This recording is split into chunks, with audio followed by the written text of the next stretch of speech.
श्री गणेशाय नमः। बोलो शिव शंकर भोलेनाथ की जय, माता पार्वती जी की जय हो।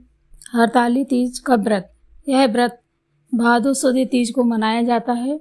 इस दिन व्रत रखकर स्नान करें, नया कपड़ा पहनते हैं, पूजा की सामग्री रख लीजिए। शाम को शिव जी और पार्वती जी की पूजा करें और प्रसाद चढ़ाएं। आप जिस भी पंडित जी को मानते हैं उन पंडित जी से मुहूर्त निकलवा के और उस प्रकार से आपको पूजन करना है। कहानी सुनने के बाद शिव जी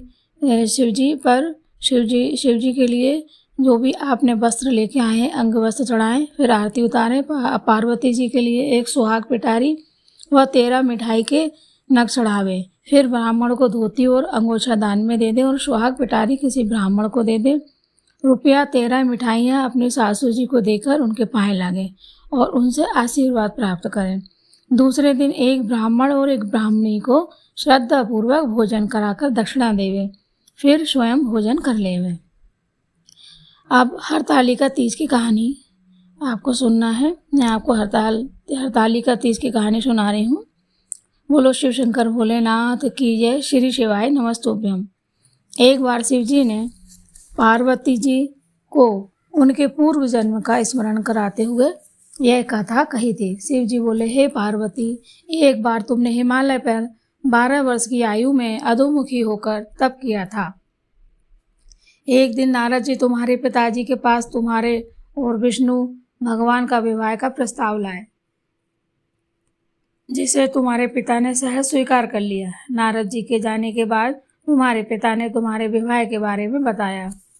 यह अनहोनी सुनकर तुम बहुत व्यथित हो गई। एक अतरंग सखी को तुमने सारा वृतांत सुनाकर कहा कि मैं तो शिव जी से ही विवाह के लिए कठोर तप कर रही हूँ और पिताजी मेरा विवाह विष्णु भगवान के साथ करना चाहते हैं। क्या तुम मेरी सहायता करोगी या फिर मैं अपने प्राण त्याग दूँ? तुम्हारी सखी यह बात सुनकर तुम्हें एक घनघोर जंगल में ले गई। उधर तुम्हारे पिता तुम्हें घर में ना पाकर बहुत चिंतित हुए तथा तुम्हारी खोज के लिए कई सैनिक इत्यादि भेजे गए। इधर तुम अपनी सहेली के साथ एक गुफा में रहकर मेरी तपस्या में लीन हो गई। भाद्रपद शुक्ल तृतीया को हस्त नक्षत्र में तुमने रेत का एक शिवलिंग स्थापित किया और पूजन तथा रात्रि जागरण किया। तुम्हारे इस कठिन तप से मेरी समाधि टूट गई और मैं तुम्हें वर देने को तुम्हारे पास आ पहुंचा। तुम्हारी इच्छा अनुसार मुझे तुम्हें अर्धांगिनी के रूप में स्वीकार करना हुआ।